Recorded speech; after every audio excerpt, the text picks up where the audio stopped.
नमस्ते, जय हिंद। वक्त है सुबह का और आप देख रहे हैं भेजो न्यूज। खबरों को जानेंगे आगे विस्तार से, उससे पहले जान लेते हैं आज की हेडलाइंस।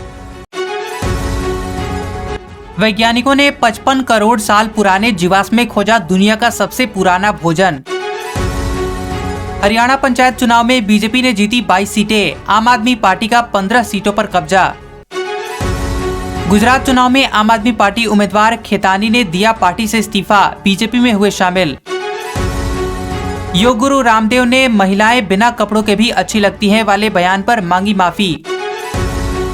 एमसीडी चुनाव को लेकर बीजेपी के समर्थन में दिल्ली में प्रचार के लिए उतरेंगे एमपी के सीएम। उत्तर भारत के गैंगस्टर दक्षिण भारत की जेलों में किए जाएंगे अब शिफ्ट। चीन के सरकारी चैनल ने कोविड-19 के विरोध के बीच फीफा विश्व कप के बिना मास्क वाले सीन हटाए। यूपी में शिवपाल यादव की सुरक्षा घटी, अब जेड की जगह मिलेगी वाई श्रेणी की सिक्योरिटी। रोज 2 लीटर पानी पीना जरूरी नहीं, ज्यादातर के लिए 6 ग्लास पानी है पर्याप्त। अटॉर्नी जनरल बोले, सुप्रीम कोर्ट को छोटे मामलों की सुनवाई में उलझाना बंद करें। वैज्ञानिकों ने 55 करोड़ साल पुराने जीवाश्म में खोजा दुनिया का सबसे पुराना भोजन। जी हां, ऑस्ट्रेलियन नेशनल यूनिवर्सिटी की एक टीम ने आश्चर्यजनक खोज की है। वैज्ञानिकों की टीम ने 55 करोड़ साल पुराने जीवाश्म में दुनिया के सबसे पुराने भोजन के अवशेष खोजे हैं। वैज्ञानिकों ने इसके लिए 2018 में रूस में मिले स्लग जैसे दिखने वाले किम्बरेला नामक जीव के जीवाश्म का विश्लेषण किया। टीम ने जीव के आंत में संरक्षित साइटोस्टेरल मॉलिक्यूल्स की पहचान की, जो पौधों में मिलने वाली एक वसा है। हरियाणा पंचायत चुनाव में बीजेपी ने जीती 22 सीटें, आम आदमी पार्टी का 15 सीटों पर कब्जा। जी हां, हरियाणा पंचायत चुनाव में भारतीय जनता पार्टी ने 102 सीटों में से 22 सीटों पर जीत दर्ज की है, तो वहीं दूसरी तरफ आम आदमी पार्टी 15 सीटें जीतकर दूसरे नंबर पर रही। आम आदमी पार्टी ने जिला परिषद की 100 सीटों पर चुनाव लड़ा था। इस बीच जिला परिषदों की 72 सीटों पर चुनाव लड़ने वाले इंडियन नेशनल लोकदल ने चुनाव में 14 सीटों पर जीत दर्ज की है। अमेज़न ने भारत में बंद की होलसेल डिस्ट्रीब्यूशन की यूनिट। जी हां, बता दें कि अमेज़न भारत में छोटे स्टोरों के लिए थोक ई-कॉमर्स वेबसाइट बंद कर रहा है, जिसे अमेज़न डिस्ट्रीब्यूशन कहा जाता है। एक सप्ताह में भारत में अमेज़न द्वारा घोषित यह तीसरा व्यवसाय बंद है। इससे पहले खाद्य वितरण और एडटेक सेवाओं को बंद करने की योजना की घोषणा की गई थी। अमेज़न ने कहा कि इन इकाइयों को बंद करने का फैसला वार्षिक परिचालन योजना समीक्षा प्रक्रिया के चलते लिया गया है। गुजरात चुनाव में आम आदमी पार्टी के उम्मीदवार खेतानी ने दिया पार्टी से इस्तीफा, बीजेपी में हुए शामिल। जी हां, गुजरात विधानसभा चुनाव में कच्छ जिले के अबडासा सीट से आम आदमी पार्टी के उम्मीदवार वसंत खेतानी पार्टी से इस्तीफा देकर बीजेपी में शामिल हो गए हैं। खेतानी का एक वीडियो सामने आया है, जिसमें वह राष्ट्रहित में बीजेपी में शामिल होने की बात कहते हैं दिख रहे हैं। खेतानी ने बीजेपी प्रत्याशी प्रद्युमन सिंह जडेजा को अपना समर्थन देने की घोषणा की है। योग गुरु रामदेव ने महिलाएं बिना कपड़ों के भी अच्छी लगती हैं वाले बयान पर मांगी माफी। जी हां, योग गुरु रामदेव ने महिलाएं बिना कपड़ों के भी अच्छी लगती हैं वाले बयान पर माफी मांगी है। उन्होंने वीडियो को संदर्भ से बाहर बताते हुए कहा कि महिलाओं का अपमान करने की उनकी कोई मंशा नहीं थी और किसी को ठेस पहुंची है तो वह खेद जताते हैं। इससे पहले महाराष्ट्र महिला आयोग ने रामदेव को नोटिस भेजा था। एमसीडी चुनाव को लेकर बीजेपी के समर्थन में दिल्ली में प्रचार के लिए उतरेंगे एमपी के सीएम। जी हां, मध्य प्रदेश के मुख्यमंत्री शिवराज सिंह चौहान दिल्ली नगर निगम यानी एमसीडी चुनाव को लेकर बीजेपी के समर्थन में प्रचार करेंगे। रिपोर्ट्स के मुताबिक शिवराज सिंह चौहान दिल्ली में शास्त्री नगर, सरस्वती विहार, आदर्श नगर, शालीमार बाग और रोहिणी में सभाएं करेंगे। गौरतलब है कि 4 दिसंबर 2022 को दिल्ली में नगर निगम का चुनाव होना है। उत्तर भारत के गैंगस्टर दक्षिण भारत की जेलों में किए जाएंगे शिफ्ट। जी हां, अमर उजाला की रिपोर्ट के मुताबिक एनआईए ने गृह मंत्रालय को पत्र लिखकर उत्तर भारत के कई राज्यों की जेलों में बंद करीब 25 गैंगस्टर को दक्षिण भारत की जेलों में भेजने को कहा है। रिपोर्ट के मुताबिक जेलों में सरकारी अधिकारी गैंगस्टर की मदद कर रहे हैं। दक्षिण की भाषा और नया नेटवर्क बनाना अपराधियों के लिए चुनौतीपूर्ण होगा।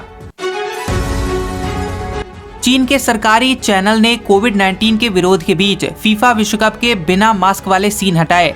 जी हां, चीन का सरकारी ब्रॉडकास्टर देश में कोविड-19 प्रतिबंधों के कारण हो रहे विरोध प्रदर्शन के बीच फीफा विश्व कप 2022 में बिना मास्क वाले फैंस के क्लोजअप शॉट वाला सीन हटा रहा है। जापान और कोस्टा रिका के बीच हुए मैच के लाइव प्रसारण के दौरान सीसीटीवी स्पोर्ट्स ने बिना मास्क वाले फैंस की जगह खिलाड़ियों की तस्वीरें लगाई। यूपी में शिवपाल यादव की सुरक्षा घटी, अब जेड की जगह मिलेगी वाई श्रेणी की सिक्योरिटी। जी हां, प्रगतिशील समाजवादी पार्टी के प्रमुख और पूर्व सपा नेता शिवपाल सिंह यादव की सुरक्षा को योगी सरकार ने घटा दिया है। अब शिवपाल यादव को जेड की जगह वाई श्रेणी की सिक्योरिटी दी जाएगी। सुरक्षा मुख्यालय ने तत्काल प्रभाव से प्रसपा प्रमुख की जेड के स्थान पर वाई श्रेणी की सिक्योरिटी किए जाने का निर्देश दिया है। नोएडा व दिल्ली जल बोर्ड को सुप्रीम कोर्ट से राहत, एनजीटी के जुर्माने पर लगाई रोक। जी हां, सुप्रीम कोर्ट ने नोएडा पर 100 करोड़ रुपए का जुर्माना लगाने वाले एनजीटी के आदेश पर रोक लगा दी है। नेशनल ग्रीन ट्रिब्यूनल ने सिंचाई नहर में मलजल प्रवाहित करने पर रोक लगाने में नाकाम रहने पर ये कार्रवाई की थी। कोर्ट ने दिल्ली जल बोर्ड पर 50 करोड़ रुपए का जुर्माना लगाने के आदेश पर रोक लगाई है। रोज 2 लीटर पानी पीना जरूरी नहीं, ज्यादातर के लिए 6 गिलास पानी है पर्याप्त। जी हां, आपने कई लोगों से सुना होगा कि स्वस्थ रहने के लिए रोज 2 लीटर पानी पीना चाहिए, लेकिन ये नियम हर किसी पर लागू नहीं होता। एक्सपर्ट्स कहते हैं कि कुछ लोगों को रोज 2 लीटर की जगह सिर्फ 1.5 से 1.8 लीटर पानी पीने की ही जरूरत होती है। बाकी जरूरत चाय, कॉफी जैसे पेय पदार्थों से पूरी हो जाती है। अटॉर्नी जनरल बोले, सुप्रीम कोर्ट को छोटे मामलों की सुनवाई में उलझाना बंद करें। जी हां, देश के अटॉर्नी जनरल आर वेंकट रमणी ने सुप्रीम कोर्ट में बढ़ते हुए मामलों पर चिंता जताई है। उन्होंने कहा कि कोर्ट को छोटे छोटे मामले में उलझाना बंद कर देना चाहिए, इससे कोर्ट पर बोझ पड़ता है। बता दें कि सुप्रीम कोर्ट को एक छोटी अदालत समझना बंद करना होगा, इसकी गरिमा बनाए रखें। कानूनी मुद्दों वाले जटिल मामलों में सुप्रीम कोर्ट आना चाहिए। राहुल गांधी ने कहा, देश का इतना नुकसान चीन की सेना ने भी नहीं किया जितना नोटबंदी ने किया।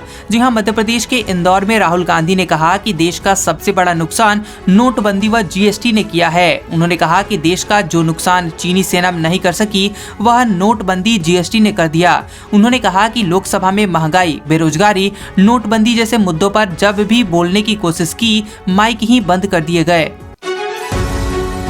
अब जान लेते हैं कुछ काम की खबरें। मध्य प्रदेश व्यावसायिक परीक्षा मंडल ने ग्रुप 2 सब ग्रुप 4 पदों पर भर्ती निकाली है। इसी के तहत 3555 पद भरे जाएंगे। उम्मीदवार 5 जनवरी 2023 से ऑफिशियल वेबसाइट peb.mp.gov.in पर इन पदों के लिए आवेदन कर सकेंगे। तो वहीं आवेदन करने की आखिरी तारीख 19 जनवरी 2023 है। तमिलनाडु लोक सेवा आयोग ने तमिलनाडु पशुपालन सेवा में 731 पशु चिकित्सा सहायक सर्जन के पदों के लिए नोटिफिकेशन जारी किया है। उम्मीदवार इन पदों के लिए 17 दिसंबर 2022 तक या उससे पहले आवेदन कर सकते हैं। आज का सुविचार, रूमी ने कहा था, अहंकार इंसान और ईश्वर के बीच में सबसे विशाल और सघन पर्दा है। तो कैसा लगा ये वीडियो हमें कमेंट करके जरूर बताएं और ऐसी ही खबरों को देखने के लिए आप हमारे चैनल को सब्सक्राइब करें और उसके पास वाले बेल आइकॉन को भी ऑन करें। तो मिलते हैं अगले वीडियो में। इस वीडियो को पूरा देखने के लिए आप सभी का धन्यवाद।